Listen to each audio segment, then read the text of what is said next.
నమస్తే తెలుగు బంధువులందరికీ, నేను మీ ఆదిత్య. మీరు చూస్తున్నారు ఆదిత్యాస్ ట్రావెల్ టేల్స్. సూటిగా విషయానికి వస్తే, మీరు టైటిల్ అండ్ థంబ్నెయిల్లో చూసినట్టుగా చార్ధామ్ యాత్రలో ఇప్పుడు ప్రస్తుత పరిస్థితులు, వాతావరణ పరిస్థితులు, అలాగే భక్తుల తాకిడి, సెక్యూరిటీ అంశాలు ఎలా ఉన్నాయనే విషయాన్ని మీకు పూర్తిగా ఇటీవల అక్కడికి వెళ్ళి సందర్శనకు వెళ్ళి దర్శనం చేసుకొని వచ్చిన వారిని లైవ్లో కాల్లో తీసుకొని ఆ యొక్క కాల్ రికార్డింగ్ అయితే మీకు వినిపించడం జరుగుతుంది. ఇందులో సూటిగా ప్రశ్న జవాబు మాత్రమే ఉంటాయి కాబట్టి శ్రద్ధగా వినండి, దాన్ని మీరు పరిగణలోకి తీసుకోవచ్చు అని చెప్పేసి నేను మీకు తెలియజేస్తున్నాను. అయితే ఇటీవల ఉత్తరాఖండ్లోని డెహ్రాడూన్లో ఉన్న ఒక పర్యావరణ సంస్థ నిర్వహించిన సర్వే ప్రకారం మనకు తెలిసిన విషయం ఏంటంటే 2024లో అంటే ఏప్రిల్ మే మాసాల మధ్యలో ఉన్న భక్తుల తాకిడితో పోలిస్తే ఈ 2025లో 31% భక్తుల తాకిడి తగ్గిందట. అంటే దీనికి ఒక ప్రధాన కారణం ఇటీవల నెలకొన్న యుద్ధ వాతావరణ పరిస్థితులు కూడా. సో ఈ విషయాన్ని దృష్టిలో పెట్టుకొని ఇప్పుడు ప్రస్తుత పరిస్థితి ఏ విధంగా ఉందనేది మీకు ఒకసారి తెలియజేయబోతున్నాను. ఈ యొక్క ప్రయత్నాన్ని మీరు తెలుసుకుంటారని ఆశిస్తున్నాను. కాల్ స్టార్ట్ చేస్తున్నాను, వినండి. గురుగారు నమస్కారం, ఎలా ఉన్నారు? సర్వేశ్వరాభ్యాన్ నమః. అమ్మవారి దయ వల్ల, స్వామివారి అనుగ్రహం వల్ల బాగానే ఉన్నాము.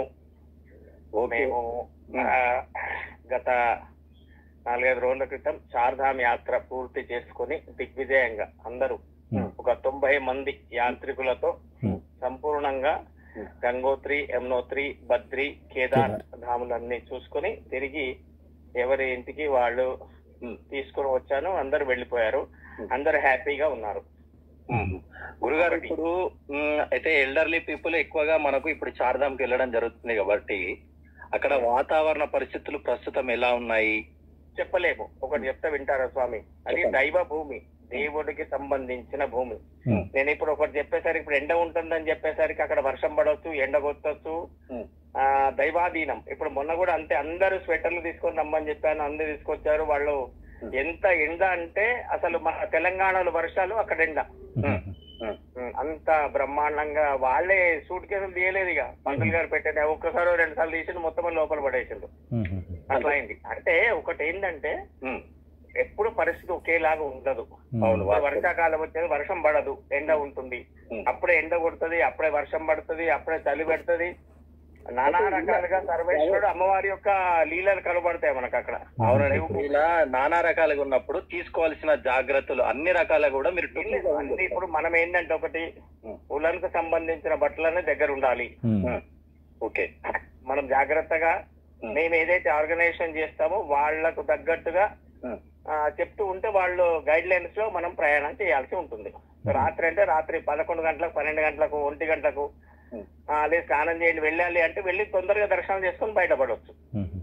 ప్రస్తుతం రష్ ఎలా ఉంది ఇప్పుడు అక్కడ? మామూలుగా ఉంటుంది.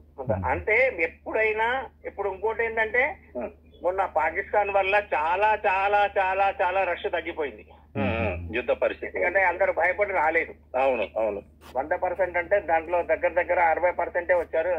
40% రానలేదు, డ్రాప్ అయిపోయారు.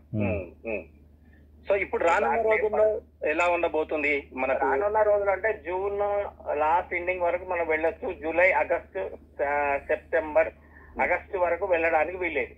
ఆగస్టు వరకు వెళ్ళడానికి వీల్లేదు. నెక్స్ట్ మంత్ వరకు, ఈ మంత్ లాస్ట్ వరకు వెళ్ళొచ్చు.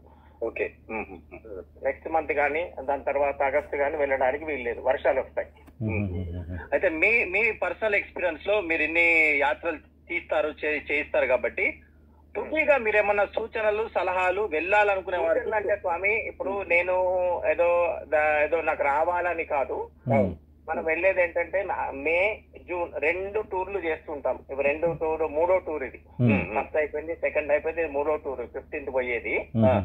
మన మంత్ ఎండింగ్ వచ్చిన తర్వాత చాలా మంది అడుగుతున్నారు ఆగస్టు వెళ్దామంటే నేను వెళ్ళారు. కావాలంటే 9వ నెలలో ఆల్రెడీ టూర్ స్టార్ట్ అయింది. అది ఆల్రెడీ ఇంక వారం 10 రోజులు రిజర్వేషన్ స్టార్ట్ అవుతాయి. అది దాని ప్రకారంగా ఇప్పుడు వద్దండి, ఆగస్టులో రాకండి, 9వ నెలలో సెప్టెంబర్ లో రమ్మండి అని చెప్తాను నేను, అనుభవం ప్రకారం అయితే. ఓకే స్వామి, అట్లా. గురుగారు నమస్కారం. అదండి విషయము. మీకు టూకీగా అయితే విషయం అర్థమైందని అనుకుంటున్నాను. సూటిగా చెప్పాలని అనుకుంటే రష్ తగ్గింది, అట్లాగే వాతావరణ పరిస్థితులు ఫ్లక్చువేట్ అవుతున్నాయి.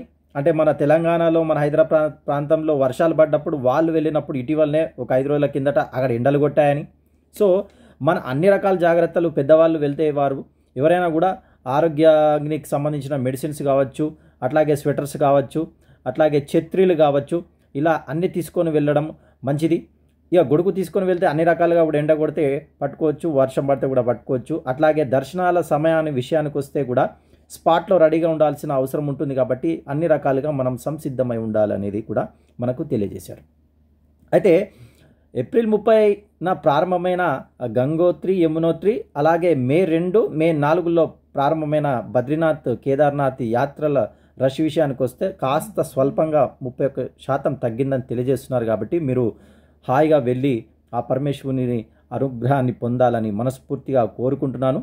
ఇదండి దీనికి సంబంధించిన విషయము. మరి మన ఛానల్కి సంబంధించిన ఇన్ఫర్మేషన్ నచ్చినట్టయితే మీరు మన ఛానల్ని సబ్స్క్రైబ్ చేసుకోగలరని మనవి చేస్తూ మరొక ఇన్ఫర్మేటివ్ వీడియోతో మళ్ళీ కలుసుకుందాం. నేను మీ ఆదిత్య, మీరు చూస్తున్నారు ఆదిత్యాస్ ట్రావెల్ టేల్స్. ఓం నమః శివాయ, ఓం నమో నారాయణాయ. జై హింద్, జై భారత్.